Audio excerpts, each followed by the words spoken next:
As a person with a very deep voice, I'm hired all the time for advertising campaigns. But a deep voice doesn't sell B2B, and advertising on the wrong platform doesn't sell B2B either. That's why if you're a B2B marketer, you should use LinkedIn ads. LinkedIn has the targeting capabilities to help you reach the world's largest professional audience. That's right, over 70 million decision makers all in one place. All the big wigs, then medium wigs, also small wigs who are on the path to becoming big wigs. Okay, that's enough about wigs. LinkedIn ads allows you to focus on getting your B2B message to the right people. So, does that mean you should use ads on LinkedIn instead of hiring me, the man with the deepest voice in the world?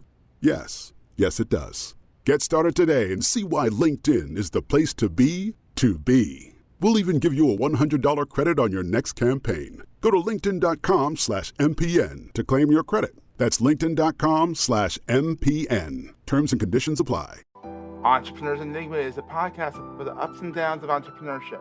So the wins and the fails that we all face being entrepreneurs, how we learn from adversity. Every week I talk to a different entrepreneur with a story to tell. I'm Seth Goldstein. Come with me on the journey. This is Entrepreneurs Enigma. Let's get started.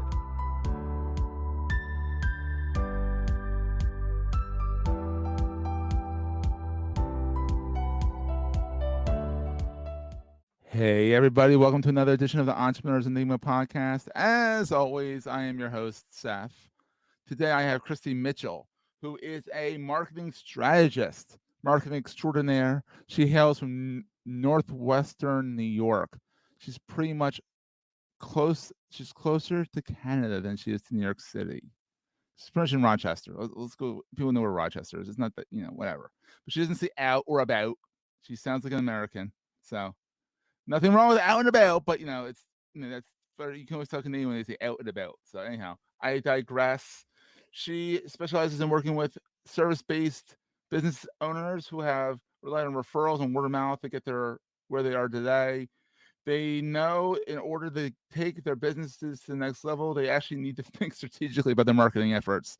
And that's funny because literally a lot of people are all word of mouth and they're like, wait, what's marketing? And it's like, oh my God, you got to do some marketing even for word of mouth. You got to at least put yourself out there. Hey, Kristi. Hi, Seth.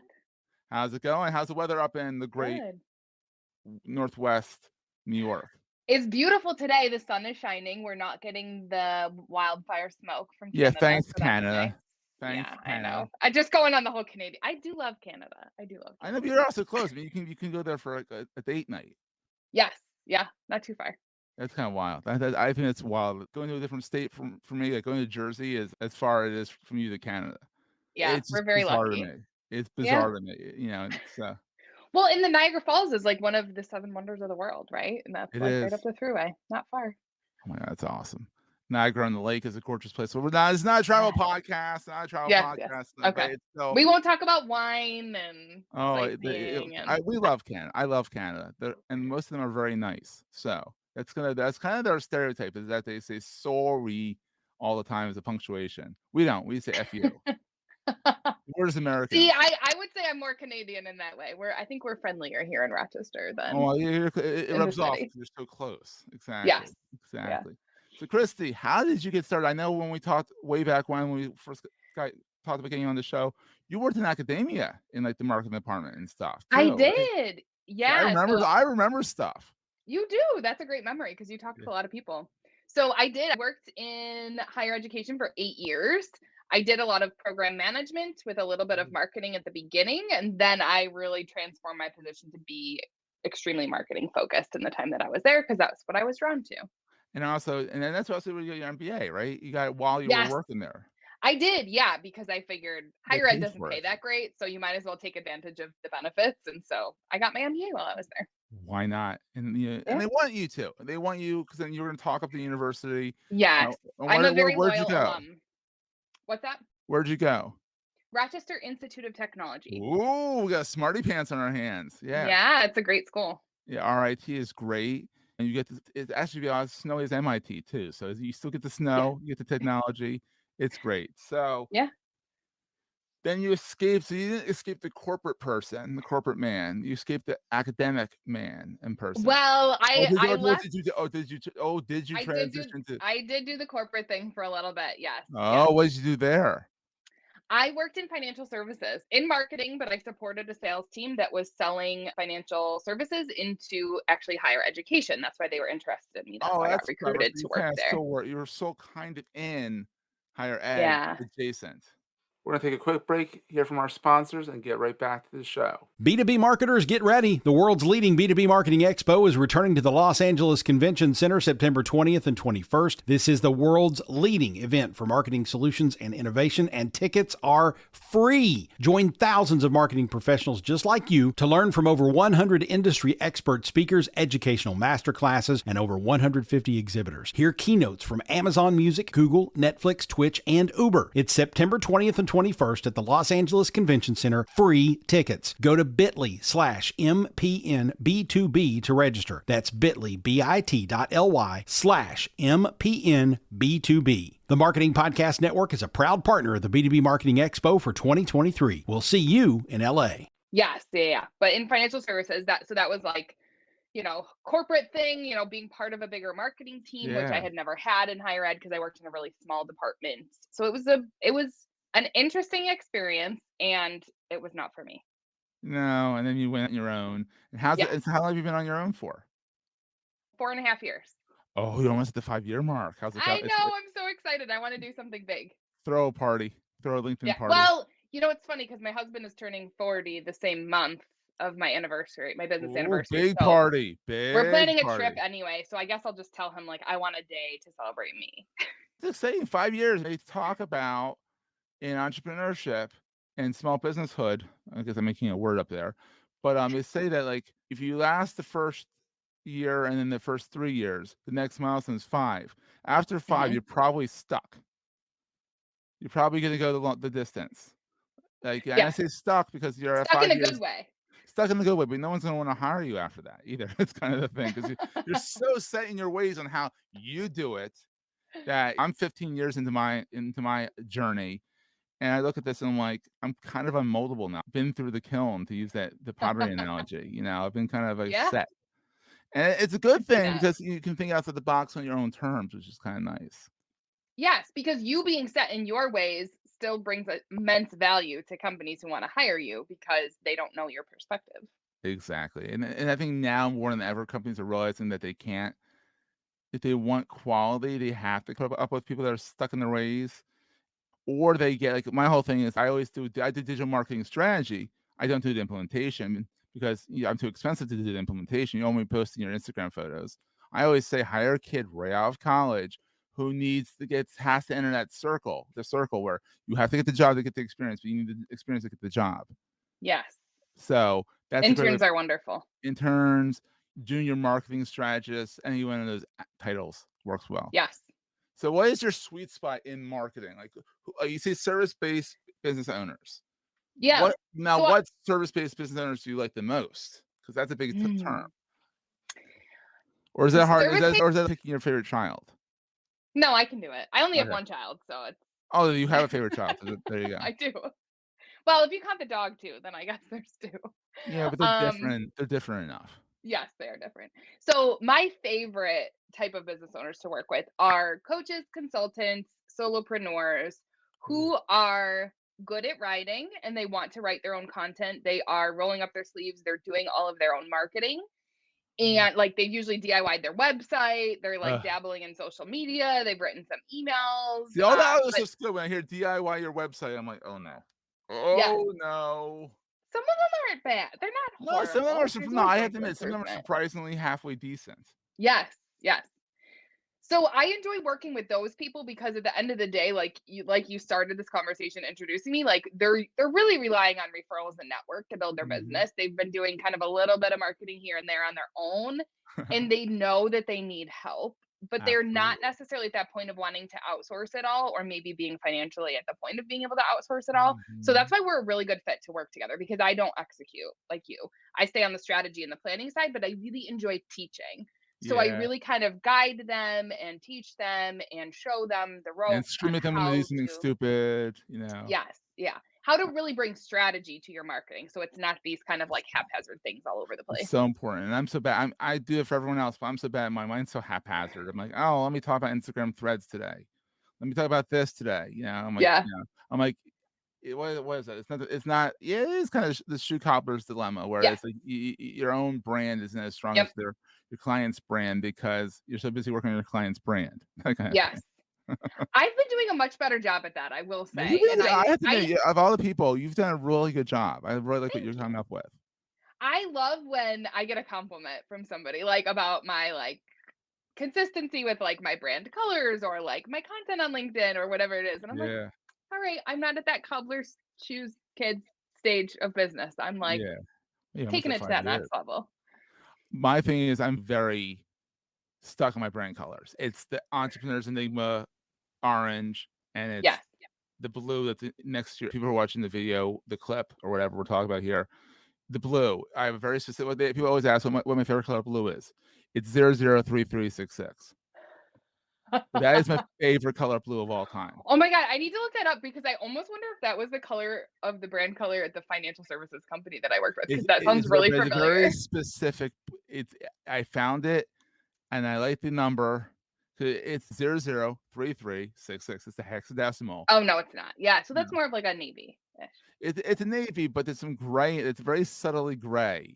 I was gonna say almost subtly purple, but I haven't heard that one before. Oh, you know what? The monitor I'm looking at it on. Yeah, the monitors. That's the thing. I don't think it's a web safe color either. Oops. Yeah. Oops. But then I was like, I needed a pop color, and I went really bright with the orange. So it's fun. Yeah, that's actually almost RIT orange. I know. What is RIT? Are you the Tigers? Yes, RIT Tigers.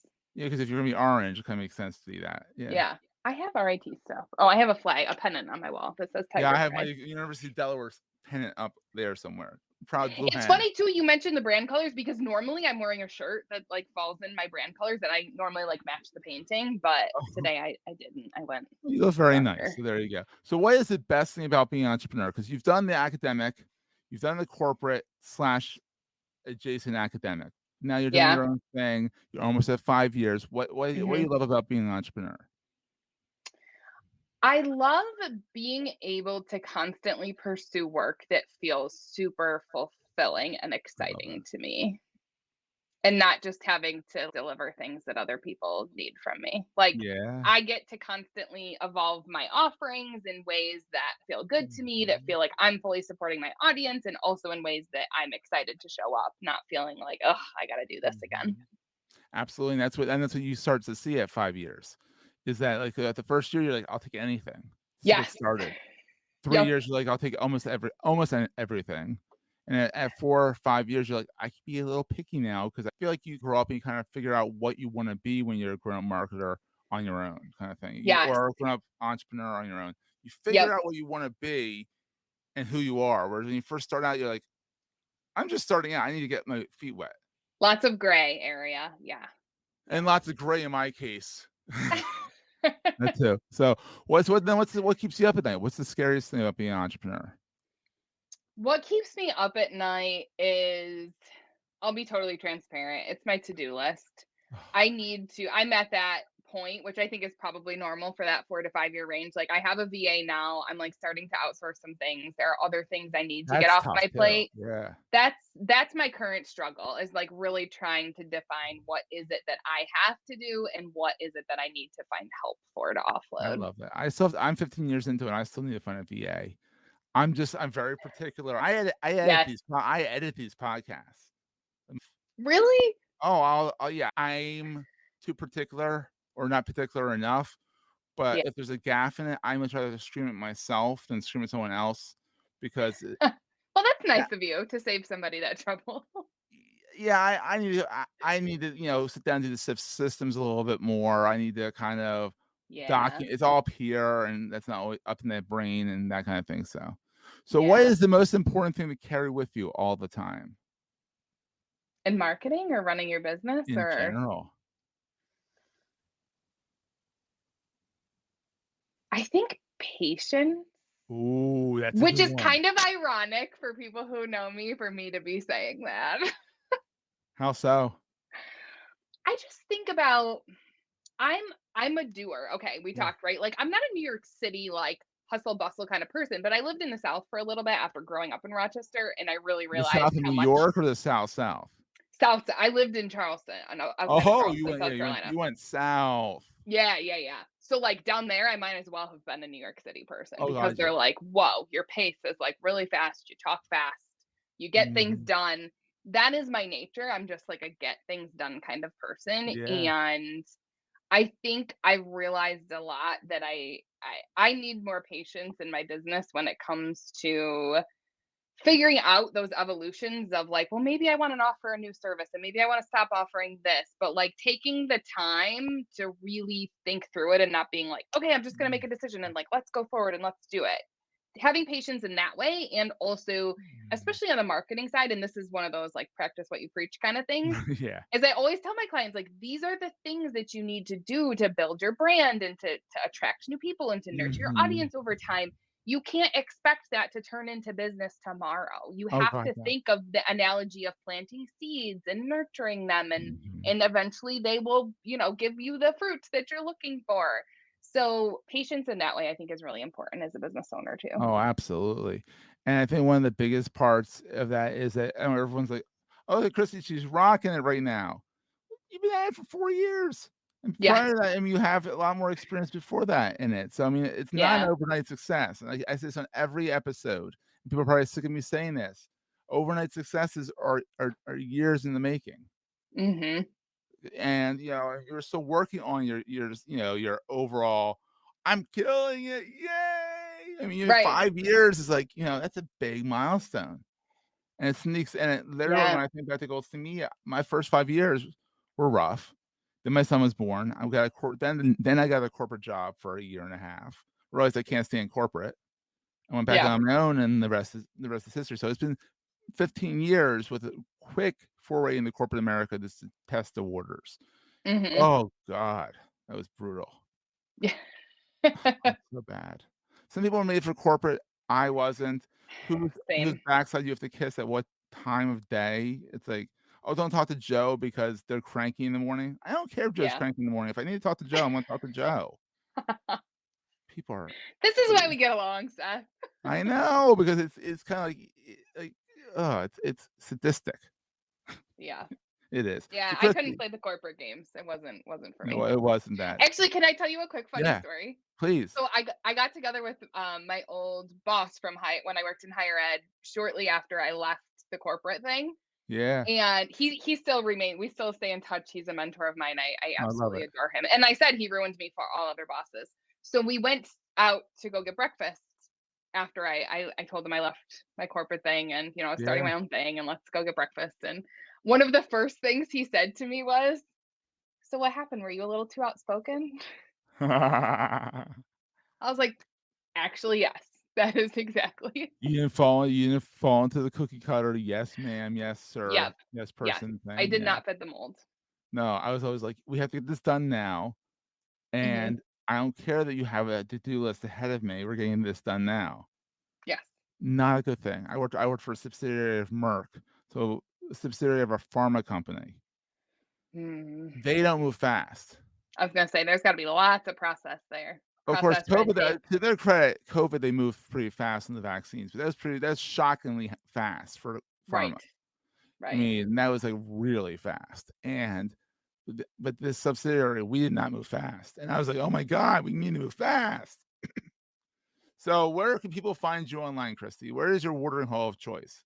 LinkedIn. I love Yay! LinkedIn. I'm there all the time. Yeah, it's so much fun. As much It as is. people are like, "Oh, it's corporate, it's stuffy," it really It's isn't not. anymore. You're not doing it the right way if that's what it You're is. not, you're not. And then I noticed in your you fill out the form, I noticed that you have a quiz on your website for people. I Tell us a little do. bit about that. Yeah, I just made that this year. Everyone was doing the quiz thing, and I'm like, let me jump on the bandwagon. I want to do a quiz. It was a lot of work. Oh my god, they're so the conditions, like if they say this, then do this. Yeah. Yes, yes. The quiz it was a lot of work. So what it is it uses my marketing funnel framework And it Ooh. takes you through, it's quick, it's easy. It's not like one of those in-depth things that takes forever, but it takes you through the 4 stages of my marketing funnel as it pertains to your business, and asks you a question about each, and then Ooh. gives you kind of a quick assessment of like how you're doing. Ooh, how And if you're fancy. into Schitt's Creek, it has Schitt's Creek memes. So Oh, God, I love that. Oh, that I love Schitt's Creek. Oh, God, that was so much fun. Canadian television is so funny. It's so kind of understated, which I think is hilarious. yes, They're so yeah, subtly like, oh my God, did they just do that? Oh my God, yes, they so really good. that was a big inference. Oh, that was like right in your face. Like that was a big inference right there. So everyone, go Yeah, so over. that's my quiz. That's your quiz. So go check it out. That will be in the show notes. You can find you on Kristi Mitchell on LinkedIn. That's Kristi with an I, the Yeah, hip way of doing it. KristiMitchell.com, Kristi with an I.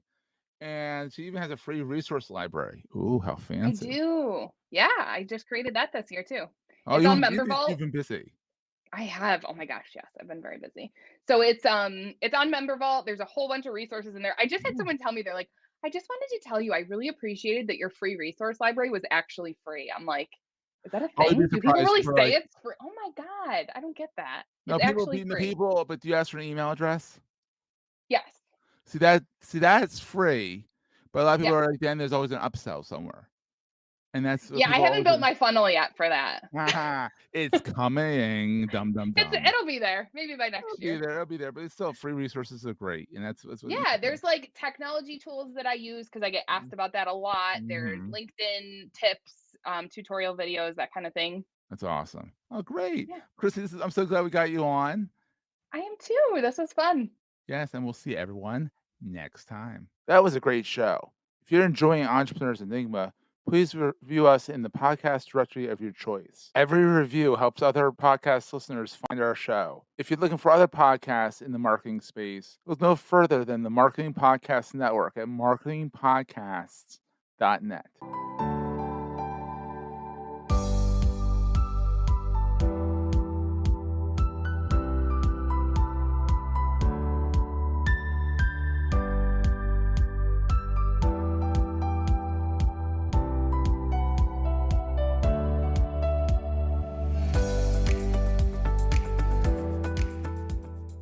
Goldstein Media hopes you have enjoyed this episode. This podcast is one of the many great shows on the MPN Marketing Podcast Network.